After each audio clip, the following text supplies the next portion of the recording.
Hello students, ये class 8th की Hindi medium की वर्कशीट है साइंस की, वर्कशीट नंबर 13। इसमें हम धातुओं के रासायनिक गुणों के बारे में पढ़ेंगे। धातुओं के रासायनिक गुण हम पहले भी पढ़ चुके हैं, ठीक है। कुछ सामान्य अम्ल और उनके स्रोत के बारे में इसमें बताया गया है। कुछ अम्ल जैसे कि लैक्टिक अम्ल, एसिटिक अम्ल, एस्कॉर्बिक अम्ल, साइट्रिक अम्ल और हाइड्रोक्लोरिक और सल्फ्यूरिक अम्ल, ठीक है। ये सब अम्ल हैं और इनके स्रोत हैं कि ये हमें कहाँ से मिलते हैं। लैक्टिक अम्ल जो होता है हमें दही से मिलता है। एसिटिक अम्ल हमें सिरका से मिलता है। एस्कॉर्बिक अम्ल जिसे हम विटामिन सी भी कहते हैं वो हमें आंवला से मिलता है। और साइट्रिक अम्ल खट्टे फलों से, जैसे नींबू या नारंगी। ऐसे ही हाइड्रोक्लोरिक और सल्फ्यूरिक अम्ल जो होता है वो प्रयोगशाला में उपयोग किया जाने वाला कुछ अम्ल हैं, ठीक है।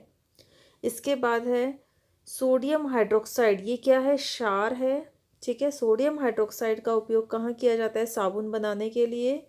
कैल्शियम हाइड्रोक्साइड और मैग्नीशियम हाइड्रोक्साइड, इन दोनों का उपयोग कहाँ किया जाता है? एंटासिड के रूप में। जब एसिडिटी हो पेट में तो उस एसिडिटी को ख़त्म करने के लिए कैल्शियम हाइड्रोक्साइड और मैग्नीशियम हाइड्रोक्साइड का उपयोग किया जाता है, ठीक है। इसके बाद है, अब हम कुछ धातुओं के रासायनिक गुणों के बारे में देखेंगे। धातुओं के रासायनिक गुणधर्म में हम पढ़ेंगे कि अम्ल से अभिक्रिया कैसे की जाती है। धातुएं जब अम्ल के साथ अभिक्रिया करती हैं तो क्या बनता है? लवण बनता है, ठीक है। और साथ ही हाइड्रोजन गैस निकलती है जो कि पॉप ध्वनि के साथ निकलती है। ऐसे निकलती है कि छोटी सी पॉप की साउंड होती है, पॉप ध्वनि निकलती है, ठीक है। तो अम्ल और धातु जब आपस में मिलते हैं तो क्या बना रहे हैं? लवण, नमक और हाइड्रोजन गैस, ठीक है।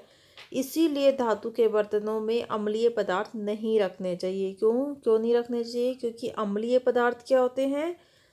अम्ल, ठीक है। और धातु के बर्तन, ये धातु, इन दोनों की जब अभिक्रिया एक साथ होगी तो क्या बन जाएगा? लवण बन जाएगा, हाइड्रोजन गैस निकलेगी, जिससे कि जो भी पदार्थ हम उसमें रखेंगे धातु के बर्तनों में वो खराब हो जाएगा, ठीक है।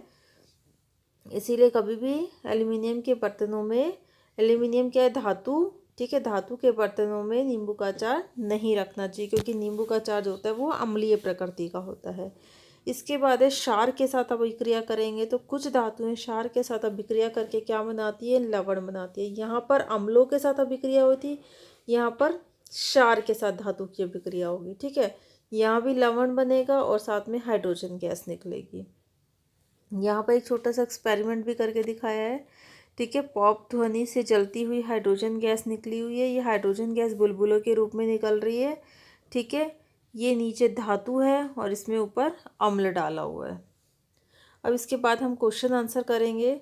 कुछ सामान्य अम्ल और उनके स्रोतों के नाम बताइए। तो ये हमने ऊपर पढ़ा था, कुछ सामान्य अम्ल पढ़े थे और इनके स्रोत सबके पढ़े थे। तो ये फर्स्ट का आंसर हो जाएगा, ठीक है। सेकंड है, अचार को एल्युमिनियम के बर्तन में क्यों नहीं रखना चाहिए। अभी हमने पढ़ा कि अचार क्या होता है? खट्टा, खट्टा मीन्स अम्ल, और एल्युमिनियम क्या है? धातु। क्योंकि अम्ल की जब धातु के साथ अभिक्रिया कराई जाती है तो वो खराब हो जाता है, उसमें से हाइड्रोजन गैस निकलती है, ठीक है। वो हमारे अचार को भी खराब कर देगा।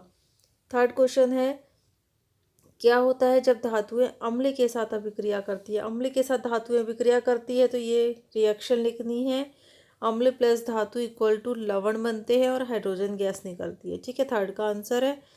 फोर्थ का आंसर है, अचानक से किसी गैस को जलाने पर पॉप ध्वनि कौन सी गैस की उपस्थिति दर्शाती है? जब भी पॉप साउंड प्रोड्यूस होगी तो इसका मतलब उसमें क्या है?